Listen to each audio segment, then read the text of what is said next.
Good day, ladies and gentlemen. Today we are looking at story elements in a narrative story, and more specifically, we're going to be looking at plot and a couple other elements, main characters, setting, and theme. Now, we have done something similar to this by using this graphic organizer in the past. This is the example from Swim Swim. Using this technique, the summarizing using TSWBST, using theme, and then answering these questions, somebody wanted but so then, we were able to collect some information in this graphic organizer and use it to write out a summary. Now, we've written a summary out in two different ways. We've written it out in a 99 words graphic organizer, or you used Google Docs to write out your paragraph. So we can take this information and write out a paragraph. This one happens to be 99 words graphic organizer. And when writing a summary paragraph, we got to make sure we've got our introductory sentence, our concluding sentence, and then all the important stuff in between, which of course would include information about the characters and what they wanted and what they did and all that kind of information. So we've got this option on the table to help us with summaries. Now today we're going to look at a second option, and it's this graphic organizer here. And like I said, there is some important story elements that you are going to be collecting. You are going to be collecting some information on the main characters of the story. You're going to be collecting some information on the setting, the time and the place. The main characters, of course, are the who. You're going to be collecting some information on the theme. What is the author's message, the lesson, the big idea? What do they want us to learn or take away from the story? And then we're going to be looking at something called plot. In the video that we've watched, plot is there are 6 main important parts to plot. There is 1, the exposition, where a brief introduction of the character, setting, and opening situation happens. There is 2, an inciting incident or conflict. This is kind of the problem of the story that gets the ball rolling, that starts the whole story, and there's a struggle between opposing forces. And of course, in conflict, we've talked about a number of kinds. Person versus self, person versus person, person versus technology, person versus nature, person versus fate and destiny, person versus supernatural. There's all those types of conflict. The third part of plot is rising action. This is the series of main events which lead to the climax. There's the fourth piece, the climax of the story. This is the turning point of the story. And then there's the falling action, events that follow the climax, logical results. And then there is 6, the resolution, the outcome of the conflict, how the story ends. So you are going to be finding information on all this to help with plot diagram and story elements. The example I'm going to use today, of course, is a story we're very familiar with in Swim Swim. So in Swim Swim, you can see that I wrote out the title and then the author, who was Lurch. Well, the goldfish didn't actually write it. It was the author, James Promos. Then the main characters.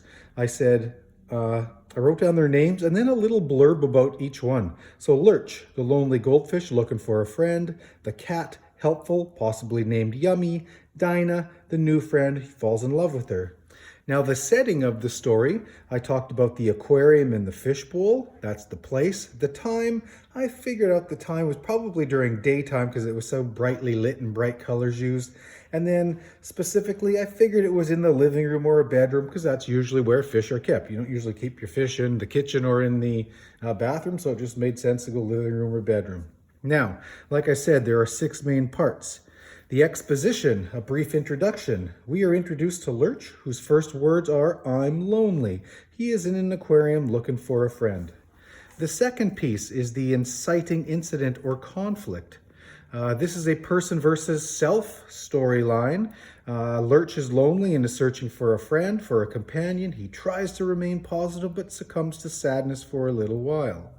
And then the third piece of the plot is, of course, the rising action, the series of main events which lead to the climax. Here I said, Lurch swims around his aquarium looking for friends. He asks the Bubbles, the scuba diver statue, and lots of tiny bubbles if they will be his friend.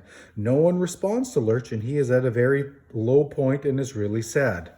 Then the climax of the story, where the most exciting part happens, there's usually a turning point in the story. So here I said a cat enters the picture and Lurch and the cat have a conversation. It looks like the cat will eat Lurch, but then drops Lurch into a fishbowl. Whew, thank goodness.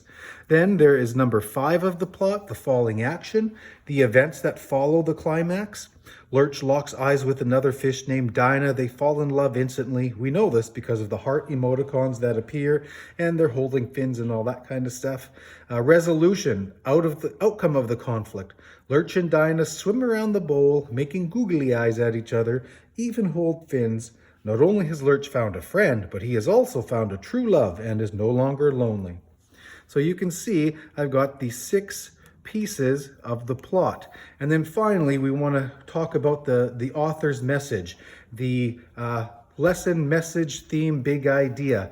Now, oftentimes, we can identify this in one word and talk about the subject.